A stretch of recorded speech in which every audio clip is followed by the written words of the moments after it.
पप्पू यादव जी ने जो पाप भारत की संसद के प्रांगण में बैठ के किया, उससे ये सिद्ध होता है कि ये सब रावण के खानदानी है। जिस तरह रावण के परिवार में कोई खरदूषण था, मेघनाथ, कुंभकर्ण,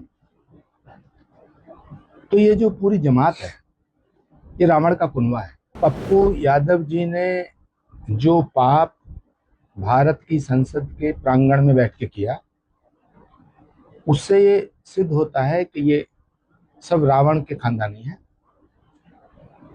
और जिस तरह रावण के परिवार में कोई खरदूषण था, मेघनाथ, कुंभकर्ण, तो ये जो पूरी जमात है ये रावण का कुनबा है। और पप्पू यादव जी ने कुंभकर्ण की भूमिका अदा की है। अब राहुल गांधी जी को ये सोचना है कि वो इस राक्षस मंडली के सरदार बनकर के सनातन को और कितना बदनाम करना चाहते हैं, भगवे को कितना बदनाम करना चाहते हैं, संतों का कितना अपमान करना चाहते हैं। राहुल गांधी जी को, पप्पू यादव जी को अविलंब पूरे सनातन समाज से, पूरे सनातन धर्म से और संत समाज से क्षमा याचना करनी चाहिए। आचार्य जी, आपने अभी मुरादाबाद में कॉकरोच पार्टी पर बड़ा हमला किया है। कॉकरोच पार्टी को लेकर आपका क्या नजरिया?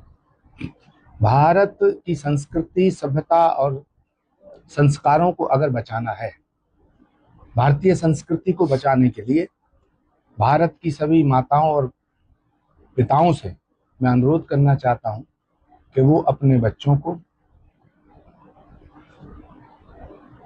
गौतम बुद्ध, महावीर, विवेकानंद, सुभाष चंद्र बोस, चंद्रशेखर आजाद, शहीद आजम भगत सिंह, महर्षि दयानंद, इनके पथ पे चलना सिखाएं।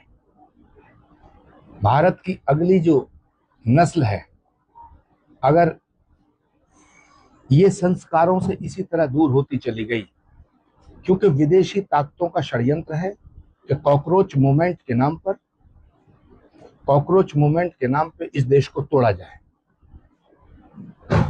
कॉकरोच मूवमेंट विदेशी शक्तियों का एक ऐसा षड्यंत्र है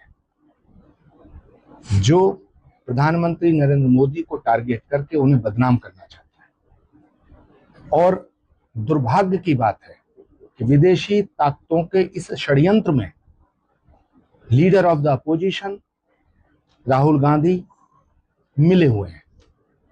आरएसएस के एक बड़े पदाधिकारी ने कहा है कि ये जो प्रदर्शन था ये राष्ट्रीय विरोधी था, साथ ही इसको वामपंथी तंत्रों ने हाईजैक किया हुआ। वामपंथी होना, दक्षिणपंथी होना या मध्यमार्गी होना ये अपराध नहीं है, लेकिन जिस तरह से भारत के प्रधानमंत्री को टारगेट किया गया, जिस तरह से भारत की एकता को टारगेट किया गया, जिस तरह से सनातन को टारगेट किया गया, जिस तरह से हमारे सनातन को गाली देकर के अपमानित करने का प्रयास किया गया, तो निश्चित ही ये विदेशी षड्यंत्र का एक हिस्सा है। कॉकरोच मूवमेंट के नाम पे विदेशी ताकतें भारत को तोड़ना चाहती हैं और प्रधानमंत्री नरेंद्र मोदी के रहते वो अपने मंसूबों में सफल नहीं हो पा रही है। इसलिए कॉकरोच मूवमेंट का कंधा इस्तेमाल करके हमारे बच्चों को भड़का करके, बहला करके, फुसला करके एक हुड़दंग, एक ऐसा गुबार क्रिएट किया गया कि जिससे भारत का जो भविष्य है, भारत का जो नौजवान है, वो प्रधानमंत्री का विरोधी है। प्रधानमंत्री को गालियां दिलाई गई, लेकिन प्रधानमंत्री जी ने जिस उदारता का परिचय देते हुए उन्हें क्षमा किया है, उनमें बुद्ध, महावीर और महात्मा गांधी की झलक देखने को मिलती है। अच्छा जी, राहुल गांधी ने केरल की जनता के साथ एक वीडियो साझा किया है जिसमें संदेश देते हुए बयान दिया है, मैं ताज नहीं पहनता, मैं राजा नहीं हूँ और ना ही राजा बनना चाहता हूँ, मैं राजशाही के विचार के खिलाफ हूँ।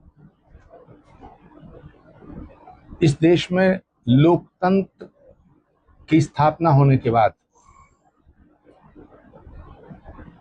अगर तानाशाही की दृष्टिकोण से देखा जाए तो राहुल गांधी जी इस देश के सबसे बड़े तानाशाह राजनेता हैं।